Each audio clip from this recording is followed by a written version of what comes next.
Ayan guys, ito na nga yung ating kalabasa.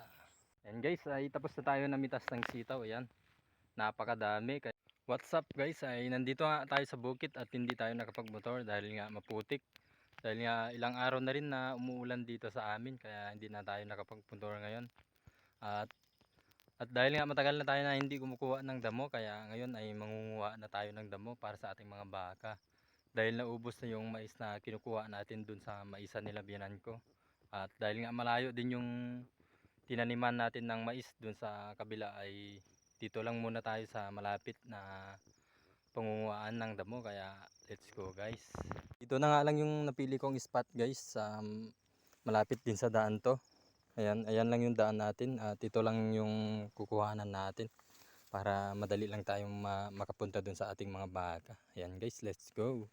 Fast forward na pala tayo mga idol dahil nga natapos na tayo sa paggamas ng damo. Ayan. At marami-rami na nga to para sa ating mga baka kaya itatali na lang natin. Ayan. Kaya let's go guys. Ayan na nga yung nakuha nating damo mga idol ay naitali na rin natin. Kaya let's go para makakain na yung ating mga baka. At ito na nga ay dadala na natin sa ating mga baka. Matutuwa na naman yung mga alaga natin. Kaya thanks God dahil may nakukuha tayong damo na ipapakain natin sa baka. Lapit na nga tayo sa ating mga baka. Ayan. Ayan. Nandito na nga tayo sa ating mga baka mga idol. Ayan. Kailangan talaga natin ng sipag para sa ating mga baka para sigurado naman na mabusog sila kasi kawawa naman sila pag wala silang pagkain. Tulad din natin yan. Kaya thank you Lord kasi may nakuha na naman tayong pagkain ng ating mga baka. At pupuntahan naman natin yung isang baka at bibigyan din natin ng damo. Ito naman yung ibibigay natin sa isang baka natin. Dito lang din mga lods, malapit lang dito.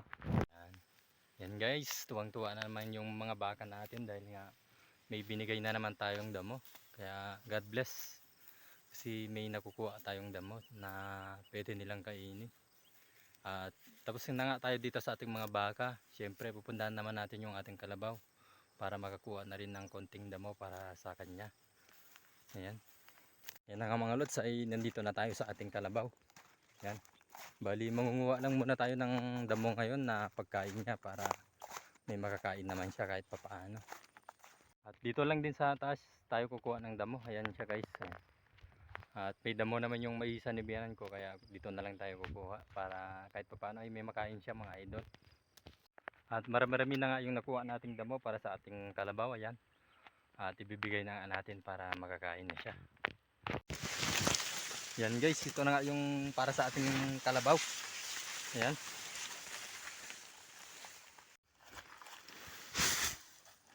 Ayan, marami na rin siyang makain mga idol. Siguradong busog na siya. Kaya let's go. At ayan na nga mga lods, ay nandito tayo sa ating kalabasa. Pipitasin ko pala yung isang kalabasa natin at ibibigay ko pala sa ate ko. Yung ate ko pala na pagbibigyan ko ay siya yung nagpaaral sa amin nung high school kami. Kaya lubos akong nagpapasalamat sa kanya. At hindi yun matutumbasan na kung anuman na pera o anuman. Kasi buka sa loob niya yung pagtulong niya sa amin noon. Kaya malaking utang na loob namin sa kanya sa kanyang pagpapaaral sa amin noon. Kaya kahit papaano ay mabigyan din natin siya ng ganyan at para may pang-ulam na rin sila. At kukuha din tayo ng sitaw para maibigay din natin yung sitaw at saka kalabasa. Kaya let's go guys, pipitasin na natin to para may maibigay na rin tayo sa ate ko. Malaki-laki na rin to mga idol. Ayan guys, ito na nga yung ating kalabasa. At bali kalahati lang bali yung bibigay natin sa kanya kasi malaki-laki naman kasi to. Kaya okay na rin sa kanila. Para sa atin din yung kalahati kasi konti lang yung bunga ng ating kalabasa. Kaya pupunta na tayo sa ating sitaw para mamitas. Ayan guys, at nandito na tayo sa ating sitaw. Ayan guys, marami siyang bunga at marami din tayong maibibigay sa ate ko. Kaya thanks God kasi namunga na naman ng marami yung sitaw na tinanim ko. Kaya dahil sa inyo ay nagkaroon ng bunga yung ating sitaw at may na bibigyan tayo sa blessings na binigay mo. Kaya thanks God. Ay pitasin na natin to.